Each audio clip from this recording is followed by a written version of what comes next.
పూర్వం ఒక రాజ్యంలో ఆనంద్ అనే 17 ఏళ్ల కుర్రాడు ఉండేవాడు. అతను ఒక చిన్న గ్రామంలో తన తల్లిదండ్రులతో కలిసి జీవించేవాడు. వారి జీవనం సాధారణమైనదే కానీ గౌరవప్రదంగా ఉండేది. ఆనంద్ తండ్రి ఒక నేయుడు, అతని తల్లి ఒక గృహిణి. ఆనంద్ చిన్ననాటి నుంచే ఒక గుణం కలిగి ఉండేవాడు. అతనికి అన్నీ తొందరగా కావాలి, ఏ పని చేసినా వెంటనే ఫలితం కావాలని ఆశించేవాడు. విత్తనం నాటితే రేపే మొలక రావాలి, పుస్తకం తెరిస్తే వెంటనే అన్నీ గుర్తు రావాలి, ఆయుధం పట్టుకుంటే రేపే వీరుడుగా పేరు రావాలి, ఇలాంటివి. తల్లిదండ్రులు ఎంత చెప్పినా అతనికి ఓర్పు తక్కువే. ఒకరోజు గ్రామానికి ప్రసిద్ధ గురువు సత్యవ్రతుడు వచ్చాడు. ఆయన శిష్యులను తీసుకుని విద్య, నీతి బోధించేవాడు. ఆనంద్ కూడా అతనిని గురువుగా అంగీకరించి శిష్యుడయ్యాడు. మొదటి రోజే గురువు పరీక్ష వేశాడు. అన్ని శిష్యులకు ఒక్కొక్క మొక్క నాటి, ఇది మీకు బోధించే మొదటి పాఠం, దీన్ని మీరు ప్రతిరోజు జాగ్రత్తగా చూసుకోవాలి, ఓర్పుతో కాపాడితేనే ఫలం తింటారు అని చెప్పాడు.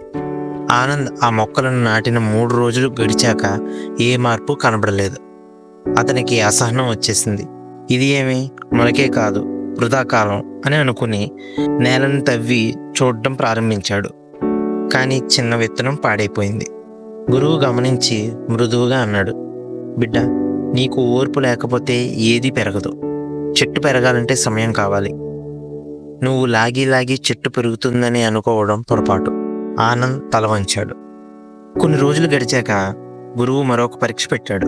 అందరికీ ఒక గిన్నె ఇచ్చి దానిలో నీళ్లు నింపి తల మీద మోసుకొని చాలా దూరం వెళ్ళి రావాలని ఆజ్ఞాపించాడు. మొదట్లో ఆనంద్ వేగంగా నడవడం మొదలుపెట్టాడు. కానీ గిన్నెలో నీరు చిందిపోయింది. ఇతర శిష్యులు నిదానంగా, ఓర్పుగా నడిచారు. వారి గిన్నెలో నీరు అలాగే ఉంది. గురువు అన్నాడు, ఓర్పు లేకపోతే నీ శ్రమ వృధా అవుతుంది, సహనం నీ శక్తిని కాపాడుతుంది. ఆనంద్కి అప్పుడు కొంత అర్థమైంది, కానీ అతను ఇంకా పూర్తిగా మారలేదు. 1 సంవత్సరం తర్వాత గ్రామంలో కరువు వచ్చింది. బీడు పొలాలు ఎండిపోయాయి. ప్రజలు ఆకలితో విలవల్లాడారు. ఆనంద్ తండ్రి తన వృత్తితో ఎక్కువ సంపాదించలేక ఇంట్లో ఆహారం తక్కువైంది. ఆనంద్ రోజు ఫిర్యాదు చేసేవాడు, ఇంత కష్టపడితేనే వెంటనే ఫలితం రావడం లేదు, ఇంకా వదిలేయాలి. అప్పుడు తల్లి ప్రేమగా చెప్పింది, బిడ్డ, కష్టాలు తాత్కాలికం, ఓర్పుతో ఉంటే కాలం తిరుగుతుంది. వసంతం రావడానికి శీతాకాలం దాటాలి. నువ్వు కూడా ఓర్పుతో నిలబడితే భవిష్యత్తు తీయనవుతుంది. ఆ మాటలు ఆనంద్ మనసులో ముద్రపడ్డాయి. ఆనంద్ మళ్ళీ తన గురువు దగ్గరికి వెళ్ళి ఇలా అన్నాడు, గురువర్య, నాకు ఓర్పు నేర్పించండి, నేను మారాలనుకుంటున్నాను. గురువు చిరునవ్వుతో ఒక విత్తనం ఇచ్చి, దీన్ని నాటుకో. ఈసారి నీలో సహనం ఉండాలి. ప్రతిరోజు దానికి నీళ్లు పోయి దాన్ని చూసుకోవాలి. దాని పెరుగుదల నెమ్మదిగా ఉన్నా దాన్ని గమనించాలి. ఆనంద్ ఆ మాటలు పాటించాడు. రోజు క్రమం తప్పకుండా నీళ్లు పోసి మొలక ఎదుగుతుంటే ఆనందంగా చూస్తుండేవాడు. మాసాలు గడుస్తూ చెట్టు పెరిగింది. చివరికి అందమైన మామిడి చెట్టుగా మారింది.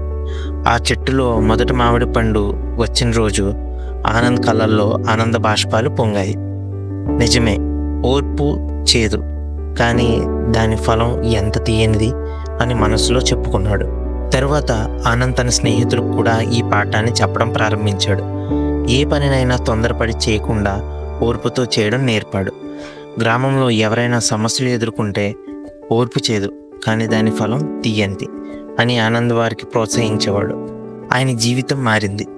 తొందరపాటు గల యువకుడు సహనం గల ప్రేరణాత్మక వ్యక్తిగా ఎదిగాడు.